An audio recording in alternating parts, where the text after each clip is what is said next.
tuned into the Grammy Week edition of Grammy Pro Buzzin. I'm your host, DJ Moonbaby, and we're here at the DTS Space in Los Angeles. And I'm here with first-time Grammy nominee, Kehlani. Hi. Hey, how you doing? I'm nervous. Don't be nervous. I don't bite. No, but thank you for coming through today. Thank you for having me. I'm really excited to be here. Your first nomination. Yeah. Where were you when you found out? I was in London, and we're at the last stop of my tour, and we were like all super tired and gross and probably stunk really bad. And we were like packing up the tour bus, and I was texting my friend's manager, and I was just like, yo, I'm so proud of you guys, the album just came out. And he's like, bro, I'm crying. I'm like, you're crying right now over the album? Because okay, well. And he's like, no, I'm crying because the nominations came out. And I'm like, oh, you guys got nominated. Tight. He's like, no, you got nominated. Wow. And I instantly just was like, wait. And then it's like, yo, your whole mixtape got nominated. And then he kind of had to tell me like how like special that is, that it's a mixtape. And like it still didn't hit me until I walked up to my producer and was like, you called it, you're Grammy nominated. And he was like, what? And then we kind of did a couple prayers together and ran around this tour bus parking lot in London for a while just crying. So that had to be an amazing feeling. It was unreal. So You Should Be Here is Best Urban Contemporary Album nominee, and this was a mixtape. Yeah, it's a crazy. Mixtape. This was your second mixtape. Yeah. Right. Mm-hmm. And I mean, that's really kind of unheard of for a mixtape to get nominated, because that's kind of what you use to promote your album, you know, and that's the follow-up, you know, and then you think you're going to get nominated. Yeah. So being that it was a mixtape is usually promotional, did this get you signed? Or were you already signed when you put this out? I was already working on it, and then met my label, and then went through I was actually working with my label for about 5-6 months before I signed anything. So we were already like pretty much done with the mixtape, and then signed with the label. Mm-hmm. And then worked together very well after that. So I really like my label, they're tight.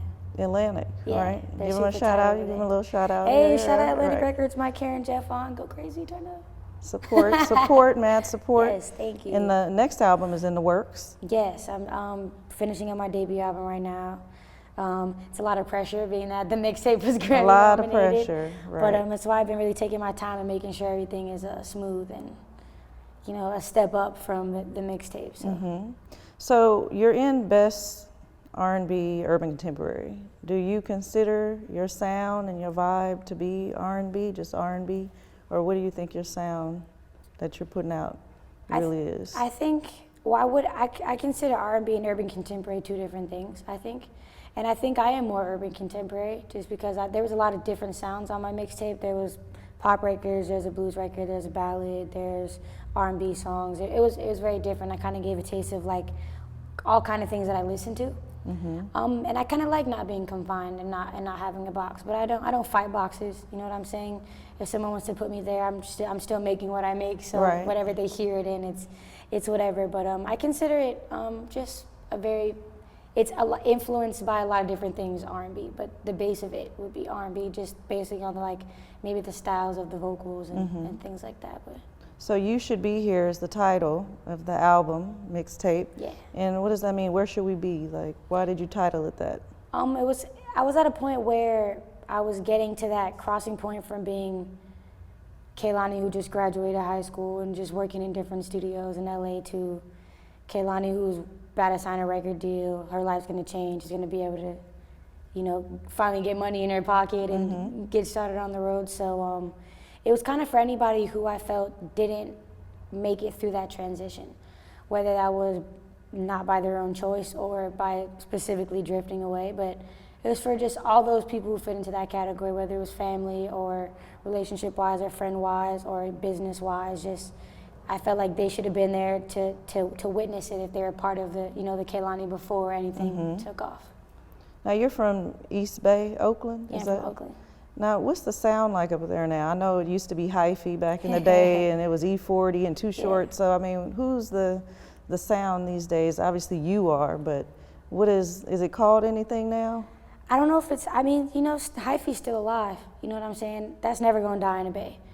But there's a lot of really worldly stuff in the Bay. I feel like There's a lot of hyphy stuff, yes, but there's also a whole like kind of really eclectic neo soul is kind of bubbling back in the Bay. Like it's interesting because people really consider neo soul really having died out, but I think Oakland has so much soul, you know, it's coming up, and there's a lot of dope people coming out of Oakland specifically, so it's cool.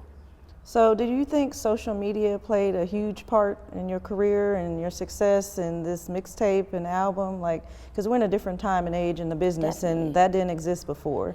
You had to be pushed, you had to have some label, and social media, like your fans are dictating how successful you are. And I know you have a huge fan base. Yeah, my fans I follow you, so I know. Tight.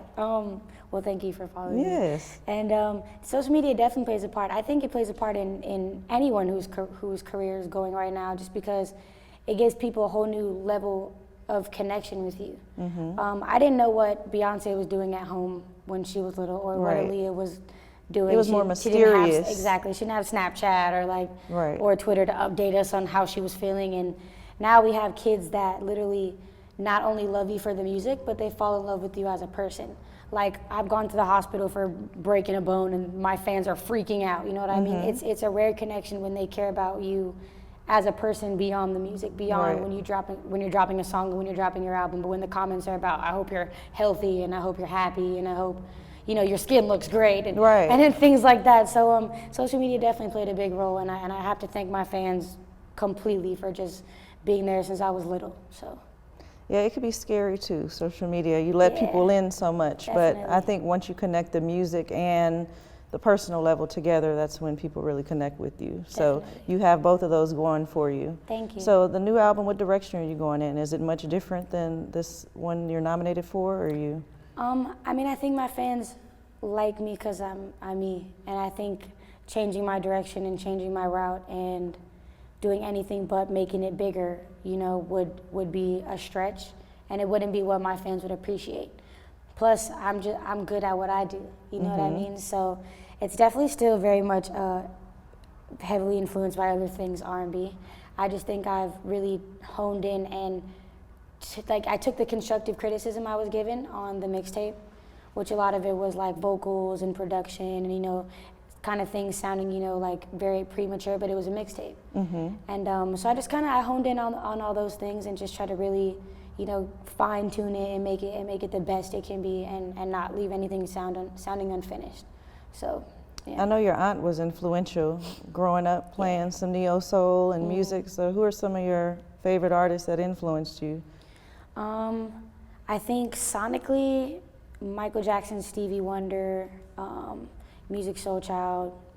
I like live instruments a lot, and I was in a band, so live instruments have always, you know, what's been my ear just being sweet towards.